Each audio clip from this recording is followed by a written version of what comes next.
Baik, pada materi ini kita akan mempelajari 3 materi pokok. Yang pertama adalah pengaruh makan dan kesehatan. Yang kedua, manfaat gizi. Yang ketiga adalah gizi yang salah. Nah, sekarang kita lihat pada materi yang pertama, pengaruh antara makan dan kesehatan. Kita lihat terlebih dahulu apa itu makanan sehat. Makanan sehat adalah makanan yang memiliki gizi yang cukup, kemudian tentunya bermanfaat bagi tubuh, dan yang terakhir, memenuhi syarat kesehatan. Dalam artian, makanan sehat juga bisa kita artikan sebagai makanan yang mengandung semua zat gizi yang diperlukan oleh tubuh dalam jumlah yang memenuhi kebutuhan dan dalam perbandingan yang sesuai dan seimbang. Kemudian kita lihat manfaat makanan bagi manusia. Yang pertama adalah membangun dan memelihara tubuh. Apabila asupan makanan terpenuhi, perkembangan tubuh manusia bisa maksimal.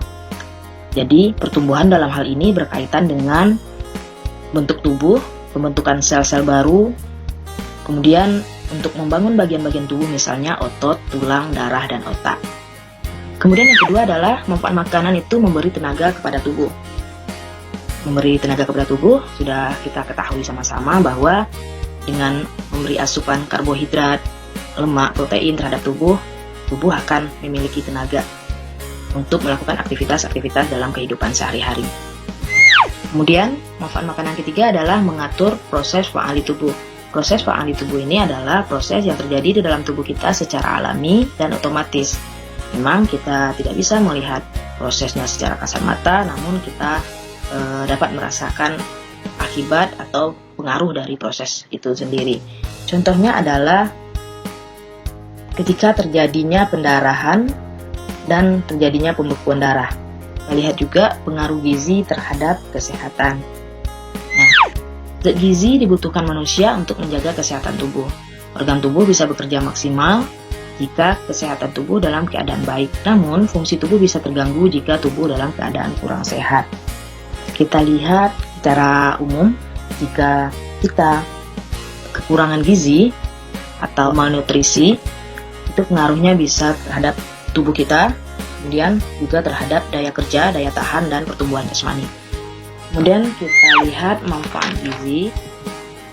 Zat gizi adalah zat makanan yang dibutuhkan oleh organisme untuk pertumbuhan dan perkembangan yang dimanfaatkan secara langsung oleh tubuh dan diolah melalui metabolisme tubuh organisme.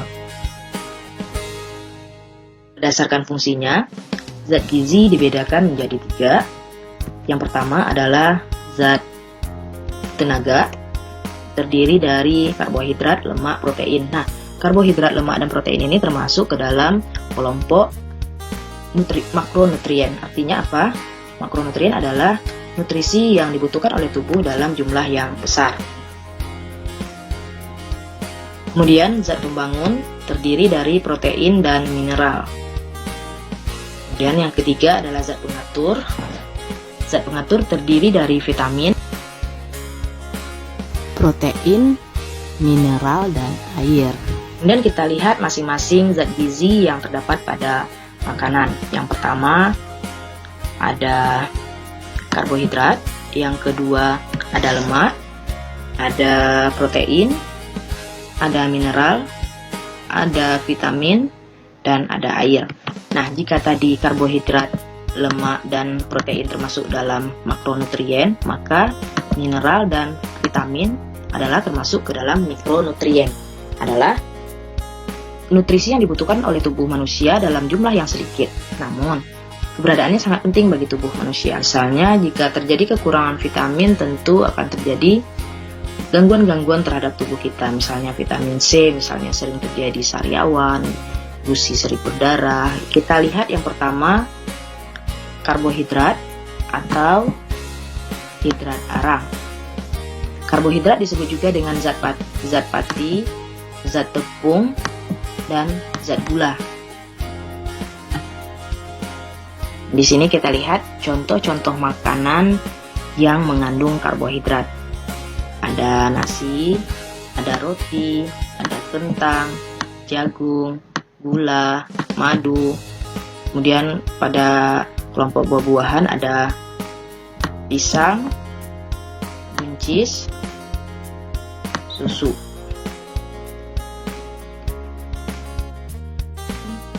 Kita lihat juga jenis hidrat arang berdasarkan molekulnya. Nah, yang pertama adalah monosakarida.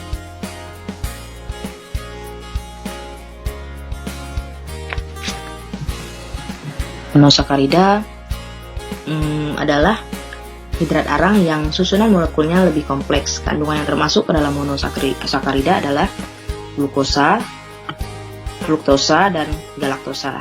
Kemudian yang kedua ada disakarida. Kandungan yang terdapat di dalam disakarida ini adalah sakarosa, sukrosa, laktosa, manosa. Kemudian yang ketiga ada polisakarida. Polisakarida ini merupakan jenis hidrat arang yang terdiri atas molekul monosakarida dalam jumlah yang banyak. Nah, kandungan yang termasuk ke dalam polisakarida ini adalah pati atau tepung, kemudian dextrin, selulosa.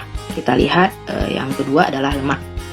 Lemak berfungsi memberi tenaga atau cadangan energi. Kemudian lemak memberikan rasa kenyang dan rasa gurih. Di sini kenapa dikatakan sebagai cadangan energi? Karena selagi ada karbohidrat dalam tubuh, maka tubuh kita dengan sendirinya akan mengolah karbohidrat yang ada. Namun ketika asupan karbohidrat sudah habis, maka lemaklah yang digunakan oleh tubuh untuk sebagai energi. Kemudian di sini kita lihat juga ada vitamin yang larut dalam lemak. Ada vitamin A, ada vitamin D, ada vitamin E, ada vitamin K. Disingkat dengan AD biar anak-anak gampang untuk mengingat. Nah, di sini kita lihat contoh makanan yang mengandung lemak. Ada lemak daging, mentega, kelapa sawit, minyak kelapa, minyak sawit, keripik, biskuit, dan kue. Yang ketiga ada protein. Protein disebut juga zat putih telur. Selain sebagai zat pembangun, protein juga sebagai zat pengatur dan sebagai zat tenaga ya. Di sini protein juga sebagai zat tenaga. Jadi ketika karbohidrat sudah habis, lemak juga sudah diproses, maka yang terakhir sebagai cadangannya adalah protein. Sekarang kita lihat contoh makanan yang mengandung protein. Ada telur, ada ikan, ada daging sapi, daging ayam. Nah, ini termasuk ke dalam protein hewani karena berasal dari hewan atau yang dihasilkan oleh hewan. Yang kedelai, ini ada tahu, ada tempe, ini termasuk ke dalam jenis protein nabati karena dihasilkan oleh tumbuhan. Kemudian kita lihat zat mineral. Nah, mineral ini termasuk ke dalam kelompok mikronutrien atau nutrisi yang dibutuhkan oleh tubuh dalam jumlah kecil namun sangat penting. Mineral berfungsi sebagai zat pembangun dan pengatur. Contoh makanan yang mengandung mineral ada hati, ada minyak ikan, ada minyak sayur, ada sayur mayur, contohnya brokoli dan kubis, buah-buahan, contohnya strawberry dan blueberry. Ya, mineral ini banyak jenisnya, diantaranya ada kalsium, ada fosfor, ada zat besi, ada magnesium, ada natrium, ada mangan, ada yodium.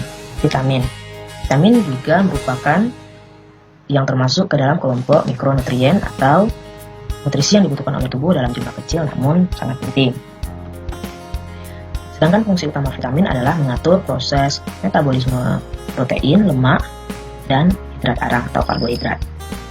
Kita lihat contoh makanan yang mengandung vitamin. Ada sereal, ada susu, ada makanan olahan susu, misalnya keju, yogurt, kemudian kacang-kacangan. Dan yang lebih banyak lagi ada pada buah-buahan, ada pada sayur-sayuran. Nanti pada slide berikutnya akan Bunia tampilkan contoh-contoh makanan yang kita temui dalam kehidupan sehari-hari yang mengandung vitamin. Nah, sekarang yang terakhir ada air. Air berfungsi sebagai zat pengatur dan juga sebagai zat pembangun. Pada dasarnya, setiap fase usia mempunyai takaran kebutuhan air yang tidak sama. Seseorang yang bekerja di luar ruangan lebih banyak membutuhkan asupan air dibandingkan orang yang bekerja di dalam ruangan. Kebutuhan air pada fase bayi bisa mencapai 20% dari berat badan, dan sedangkan orang dewasa mencapai 65% dari berat badan. Sebagai zat pengatur, air melarutkan hasil-hasil pencernaan sehingga zat yang diperlukan tubuh dapat diserap melalui dinding usus. Air berguna untuk meningkatkan memori seseorang, meningkatkan fokus, gerak tubuh menjadi kuat dan cepat, serta menekan kebutuhan kalori seseorang. Nah, di sini kita bisa lihat gambaran umum tentang kebutuhan air pada masing-masing tubuh kita. Sekarang kita lihat gizi yang salah. Gizi yang salah adalah suatu keadaan tubuh yang mengalami kelebihan nutrisi, atau kita kenal dengan istilah overnutrisi, atau kekurangan nutrisi makanan, atau yang kita kenal dengan istilah malnutrisi. Berikut beberapa penyakit yang disebabkan oleh gizi yang salah. Nah, yang pertama adalah kekurangan kalori protein, atau yang disingkat dengan KKP. Pada tingkat berat, kita mengenal dua bentuk KKP, yaitu kwashiorkor dan marasmus. Dua bentuk malnutrisi ini sering terjadi pada anak-anak di negara berkembang. Kemiskinan dan kekurangan bahan pangan adalah dua penyebab utama. Sekarang kita lihat ciri-ciri dari kwashiorkor. Yang pertama, rambut yang kering, jarang, dan rapuh bahkan dapat berubah warna menjadi putih atau kuning kemerah-merahan seperti rambut jagung. Ruam atau dermatik, mudah marah, kelelahan dan mengantuk, gangguan tumbuh kembang, perut membesar, infeksi yang terjadi terus-menerus, kuku pecah dan rapuh, berubahnya pigmen kulit, penurunan massa otot, diare, dan tinggi badan tidak bertambah. Untuk kwashiorkor ini, yaitu terjadinya kekurangan nutrisi pada kalori protein, ya, hanya pada kalori protein. Namun,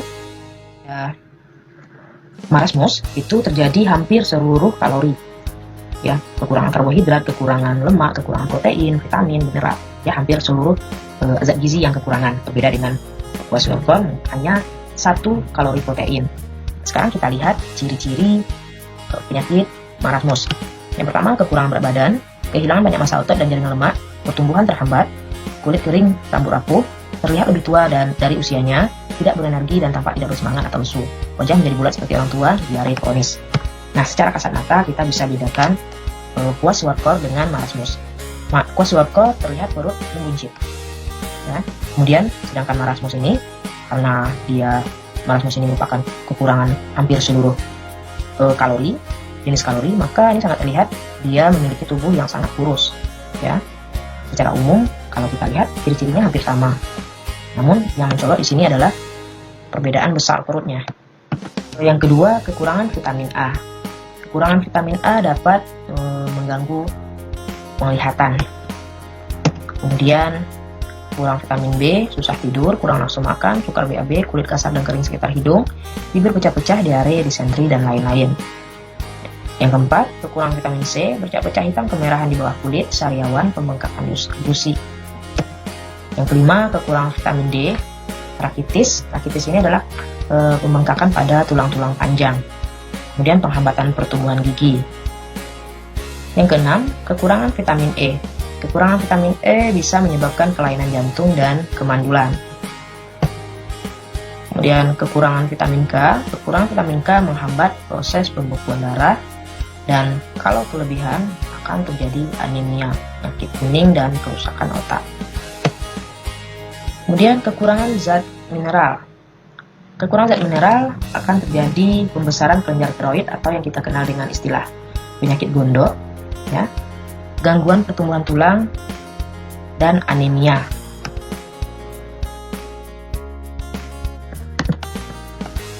Sekarang kita lihat berbagai jenis makanan yang mengandung vitamin. Baik, sekarang kita lihat berbagai jenis makanan yang mengandung vitamin yang biasa kita jumpai dalam kehidupan sehari-hari. Nah, vitamin A. Vitamin A banyak terdapat pada wortel, hati sapi, minyak ikan kod, ubi jalar, kacang polong, bayam, brokoli, dan lain-lain. Kemudian, vitamin B banyak kita jumpai pada daging merah, dada ayam, telur, susu, sapi, coba, dan timun. Kemudian, vitamin C dapat kita temui pada jambu biji, kiwi, lemon, jeruk, cabai, stroberi, leci, pepaya, dan lain-lain. Kemudian pada vitamin D, ada kuning telur, jamur, salmon, tuna, ikan sarden, susu, sapi, dan lain-lain. Jadi, Kemudian vitamin E dapat kita jumpai pada sayuran hijau, kacang-kacangan, minyak biji gandum, minyak biji matahari, almond, buah sao, alpukat, salmon, mangga, kiwi, dan lain-lain. Terakhir ada vitamin K. Ini dapat kita temui dari bayam, brokoli, sayur lobak, peterseli, sawi hijau, daun bawang, asparagus, buah delima, minyak, nabati, dan lain-lain.